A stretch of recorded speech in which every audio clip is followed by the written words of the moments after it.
ಪೂಜ್ಯಾಯ ರಾಘವೇಂದ್ರಾಯ ಸತ್ಯಧರ್ಮರತಾಯ ಚ ಭಜತಾಂ ಕಲ್ಪವೃಕ್ಷಾಯ ನಮತಾಂ ಕಾಮಧೇನವೇ. ನನ್ನೆಲ್ಲ ಪ್ರೀತಿಯ ಸ್ನೇಹಿತರಿಗೆ ರಾಯರ ದಿವ್ಯಜ್ಯೋತಿ ಚಾನಲ್ಗೆ ಸ್ವಾಗತ. ತುಂಬ ದಿನಗಳ ನಂತರ ನಾನು ಈ ವಿಡಿಯೋನ ಮಾಡ್ತಾ ಇದ್ದೀನಿ. ಈ ವಿಡಿಯೋದಲ್ಲಿ ನಾನು ಯಾವ ವಿಷಯದ ಬಗ್ಗೆ ಮಾತಾಡ್ತಾ ಇದ್ದೀನಿ ಅಂದರೆ, ಇತ್ತೀಚೆಗಷ್ಟೇ ನಾನು ಇನ್ಸ್ಟಾಗ್ರಾಮ್ನಲ್ಲಿ ವಿಡಿಯೋ ನೋಡುವಾಗ ಒಂದು ವಿಡಿಯೋ ಕಣ್ಣಿಗೆ ಬಿತ್ತು ಸ್ನೇಹಿತರೆ. ಯಾರೋ ಒಬ್ಬರು ಹೆಂಗಸು ಆ ವಿಡಿಯೋ ಮಾಡಿದ್ದಾರೆ. ರಾಯರಿದ್ದಾರೆ ಅಂತ ಎಲ್ಲ ಕಡೆ ಹಾಕೋತಿರಲ್ಲ, ಎಲ್ಲಿದ್ದಾರೆ ರಾಯರು? ಇದ್ದರೆ ಅವ್ರ ಲೊಕೇಶನ್ ಸ್ವಲ್ಪ ನಮಗೂ ಕಳಿಸಿ, ನಾವು ಹೋಗಿ ನೋಡ್ಕೊಂಬರ್ತೀವಿ ಅಂತ. ಯಾಕಮ್ಮ, ನಿಮಗೆ ರಾಯರ ಮೇಲೆ ನಂಬಿಕೆ ಇಲ್ಲ, ನಿಮಗೆ ರಾಯರ ಮೇಲೆ ವಿಶ್ವಾಸ ಇಲ್ಲ ಅಂತ ಅಂದರೆ ಬೇಡ, ಅದು ನಿಮ್ಮ ವೈಯಕ್ತಿಕ. ಆದರೆ ನಮ್ಮ ರಾಯರನ್ನ ನಂಬಿರುವಂತಹ ಕೋಟ್ಯಾನು ಕೋಟಿ ಜನಗಳಿದ್ದಾರೆ. ಅವರನ್ನು ಕೇಳಿ ರಾಯರು ಎಲ್ಲಿದ್ದಾರೆ ಅಂತ. ಪ್ರತಿಯೊಬ್ಬರ ಅವರನ್ನು ನಂಬಿರುವಂತಹ ಕೋಟ್ಯಾನು ಕೋಟಿ ಜನಗಳ ಹೃದಯದಲ್ಲಿ ನಮ್ಮ ರಾಯರು ನೆಲೆಸಿದ್ದಾರೆ. ಗೊತ್ತಾ ನಿಮಗೆ? ಎಷ್ಟೋ ಜನ ಜೀವನದಲ್ಲಿ ನೊಂದು ಬೆಂದವರು, ಅಪ್ಪ ಇನ್ಯಾರೂ ನನಗೆ ಗತಿ ಇಲ್ಲ ತಂದೆ ನೀನೇ ಅಂತ ಓದೋರಿಗೆ ದಾರಿದೀಪ ಆಗಿದ್ದಾರೆ ನಮ್ಮ ರಾಯರು. ನಿಮಗೆ ಆ ಅನುಭವ ಆಗಿಲ್ಲ ಅಂದರೆ, ನೀವು ರಾಯರ ಮೇಲೆ ನಂಬಿಕೆ ಇಟ್ಟಿಲ್ಲ ಅಂದರೆ ಏನೂ ತೊಂದರೆ ಇಲ್ಲ. ಅದನ್ನು ಬೇರೆಯವರ ನಂಬಿಕೆ ಮೇಲೆ ನೀವು ಪ್ರಶ್ನೆ ಮಾಡೋದು ತುಂಬಾ ತಪ್ಪು ಅಲ್ವಾ? ರಾಯರನ್ನ ನಂಬಿ ಅಂತ ಯಾರು ಬಂದು ನಿಮ್ಮ ಹತ್ರ ಕೇಳ್ಕೊತಾ ಇಲ್ವಲ್ಲ. ನಿಮಗೆ ಆ ಅನುಭವ ಆಗಬೇಕು ಅಂದರೆ ಮನಸ್ಫೂರ್ತಿಯಾಗಿ ನೀವು ಕೂಡ ರಾಯರನ್ನ ನಂಬಿ. ರಾಯರು ನಿಜವಾಗ್ಲೂ ನಿಮಗೂ ಕೂಡ ಅನುಗ್ರಹ ಮಾಡೇ ಮಾಡ್ತಾರೆ. ಆಗ ನೀವು ಹೇಳ್ತೀರಾ ರಾಯರಿದ್ದಾರೆ ಅಂತ ಹೇಳ್ಬಿಟ್ಟು. ಯಾಕೆಂದರೆ ಅವರನ್ನು ನಂಬಿರೋರಿಗೆ ಒಂದಲ್ಲ ಒಂದು ರೀತಿ ಅವರ ಪವಾಡಗಳು ನಂಬಿರುವಂತಹ ಭಕ್ತರ ಜೀವನದಲ್ಲಿ ನಡೆದಿರುತ್ತೆ. ಅದು ಬಾಯಲ್ಲಿ ಹೇಳೋದ್ರಿಂದ ನಿಮಗೇನು ಅರ್ಥ ಆಗಲ್ಲ. ಅದು ನೀವು ಅನುಭವಿಸ್ಬೇಕು. ನೀವು ನಿಮ್ಮ ಜೀವನದಲ್ಲಿ ಅದನ್ನು ಅನುಭವಿಸ್ಬೇಕು ಅಂದರೆ ನೀವು ರಾಯರ ಅನುಗ್ರಹನ ಪಡಿಬೇಕು. ಮೊದಲಿಗೆ ನೀವು ರಾಯರಿದ್ದಾರೆ ಅಂತ ನಂಬಬೇಕು.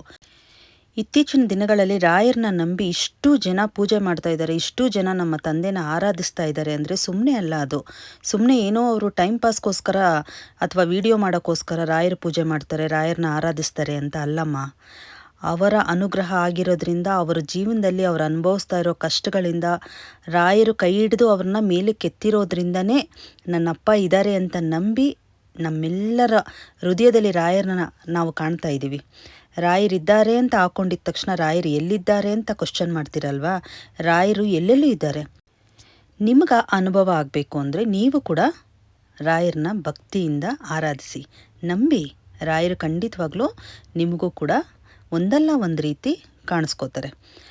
ನೋಡಿ, ನಾನು ಈ ವಿಡಿಯೋ ಮಾಡ್ತಾ ಇರೋದು ಇಷ್ಟೇ ಕಾರಣಕ್ಕೆ. ಇಲ್ಲಿ ಯಾರನ್ನೇ ಆಗಲಿ ದೂಷಣೆ ಮಾಡಬೇಕು ಅಥವಾ ನೀವು ಮಾಡಿರುವಂತಹ ವಿಡಿಯೋಗೆ ಎಗೇನೆಸ್ಟಾಗಿ ನಾನೇನೋ ಒಂದು ಹೇಳಬೇಕು ಅನ್ನೋದಕ್ಕೆ ಖಂಡಿತ ಅಲ್ಲ.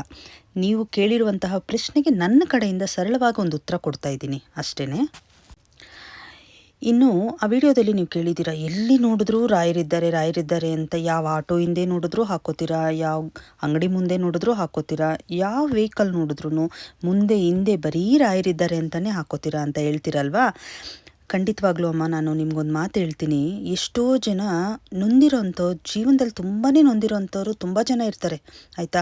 ಅವರವರ ಜೀವನದಲ್ಲಿ ಅವ್ರು ಅನುಭವಿಸ್ತಾ ಇರುವಂತಹ ಒಂದು ಸಂಕಟ ಅವ್ರಿಗೆ ಗೊತ್ತಿರುತ್ತೆ. ಏನೋ ಯೋಚನೆ ಮಾಡಿಕೊಂಡು, ಏನಪ್ಪ ನಮ್ಮ ಜೀವನ ಹೀಗಾಗೋಯ್ತು, ಮುಂದೆ ನಮ್ಮ ಗತಿ ಏನು, ಹೀಗೆ ನಡಿಬೇಕಾ ನಮ್ಮ ಜೀವನ, ಇದಕ್ಕೆ ಈ ಅಂತ್ಯ ಅನ್ನೋದೇ ಇಲ್ವಾ, ಯಾಕೆ ಈ ಥರ ಆಗ್ತಾಯಿದೆ, ಇಷ್ಟು ಕಷ್ಟ, ಇದು ನಮಗೆ ಏನಕ್ಕೆ ಆಗ್ತಾಯಿದೆ ಅಂತ ಹೇಳಿ ನಮ್ಮಷ್ಟಿಗೆ ನಾವೇ ನಮ್ಮ ಒಂದು ಪ್ರಶ್ನೆನ ಹಾಕ್ಕೊಂಡು ಯೋಚನೆ ಮಾಡಿಕೊಂಡು ಹೋಗ್ತಾ ಇರ್ತೀವಿ.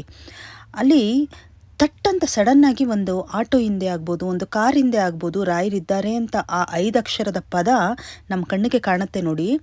ಆಗ ಆಗುವಂತಹ ಸಂತೋಷ ಇದೆಯಲ್ಲ, ನೆಮ್ಮದಿ ಇದೆಯಲ್ಲ, ನಿಜವಾಗ್ಲೂ ಅದು ಹೇಳ್ಕೊಳ್ಳೋದಕ್ಕಾಗಲ್ಲ. ಅದು ಅನುಭವಿಸಿದವ್ರಿಗೆ ಗೊತ್ತು. ಯಾಕೆಂದರೆ ನಾನು ಕೂಡ ಆ ಸಾಲಿನಲ್ಲಿ ಇರೋದ್ರಿಂದ ನಾನು ಹೇಳ್ತಾ ಇದ್ದೀನಿ. ನನ್ನ ಜೀವನದಲ್ಲಿ ನಾನು ಏನಾದರೂ ತುಂಬ ಯೋಚನೆ ಮಾಡಿಕೊಂಡು ಬೇಜಾರಾಗಿ ಮನಸ್ಸಿಗೆ ತುಂಬ ನೊಂದ್ಕೊಂಡು ನನ್ನಷ್ಟಕ್ಕೆ ನಾನೇ ತುಂಬ ಯೋಚನೆ ಮಾಡ್ಕೊಂಡು ನಾನು ಗಾಡಿ ಓಡಿಸ್ತಾ ಇರಬೇಕಾದ್ರೆ ತಟ್ಟಂತ ನನಗೆ ಅದು ರಾಯರು ಪ್ರತ್ಯಕ್ಷ ಆಗ್ತಾರೆ.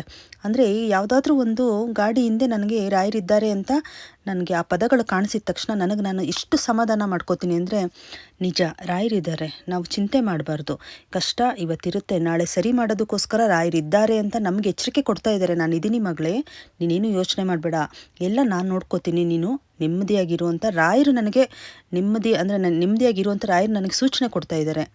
ನಾನು ತುಂಬ ಯೋಚನೆ ಮಾಡಬಾರ್ದು, ನಾನು ಧೈರ್ಯ ತಗೋಬೇಕು ಅಂತ ಹೇಳಿ ತುಂಬ ಸರಿ ನನಗನ್ಸಿರೋ ಥರ ತುಂಬ ಜನಗಳಿಗೆ ಅನಿಸಿರೋದಂತೂ ಖಂಡಿತ ಇದು. ಅದಕ್ಕೋಸ್ಕರನಾದ್ರೂ ನಾವು ನಿಜವಾಗ್ಲೂ ಒಬ್ರಿಗೂ ಒಂದು ಪ್ರಶ್ನೆ ಮಾಡೋದಕ್ಕೆ ಮುಂಚೆ ಅದು ಸರಿನಾ ತಪ್ಪಾ ಅಂತ ಯೋಚನೆ ಮಾಡಿ. ಇಲ್ಲಿ ಯಾರೂ ಸುಮ್ಮನೆ ಶೋಕಿಗೋಸ್ಕರ ಬರ್ಕೊತಾ ಇಲ್ಲ ರಾಯರಿದ್ದಾರೆ ಅಂತ ಹೇಳಿ. ಅವರು ಕೂಡ ರಾಯರನ್ನ ನಂಬಿರೋದಕ್ಕೋಸ್ಕರ, ರಾಯರು ಅವ್ರ ಜೀವನದಲ್ಲಿ ಏನಾದರೂ ಒಂದು ಪವಾಡ ಮಾಡಿರೋದಕ್ಕೋಸ್ಕರನೇ ರಾಯರಿದ್ದಾರೆ ಅಂತ ನಂಬಿ ಅವರ ಒಂದು ಭಕ್ತಿನ ಆ ರೀತಿ ತೋರ್ಪಡಿಸ್ಕೊತಾರೆ. ಅದರಲ್ಲೇನು ತಪ್ಪಿಲ್ಲ ಅಲ್ವಾ? ಒಬ್ಬೊಬ್ಬರು ಒಂದೊಂದು ಥರ ತೋರಿಸ್ಕೋಬೋದು. ಅದನ್ನು ತಪ್ಪು ಅಂತ ಹೇಳೋದು, ತಪ್ಪು ಅಂತ ಪ್ರಶ್ನೆ ಮಾಡೋದು ನಿಜವಾಗ್ಲೂ ತುಂಬಾ ತಪ್ಪಮ್ಮ.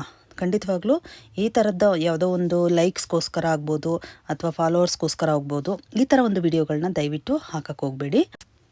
ಇಲ್ಲಿ ಯಾರ ಮನಸ್ಸಿಗೂ ನೋವುಂಟು ಮಾಡಬೇಕು ಅನ್ನೋದಂತೂ ಖಂಡಿತವಾಗ್ಲೂ ನನ್ನ ಉದ್ದೇಶ ಅಲ್ಲ. ನೀವು ಕೇಳಿರುವಂತಹ ಪ್ರಶ್ನೆಗೆ ನಾನು ಉತ್ತರ ಕೊಟ್ಟಿದ್ದೀನಿ ಅಷ್ಟೇ. ದಯವಿಟ್ಟು ನಿಮಗೇನಾದರೂ ಈ ವಿಡಿಯೋಯಿಂದ ಬೇಜಾರಾಗಿದ್ದರೆ ಕ್ಷಮೆ ಇರಲಿಮ್ಮ.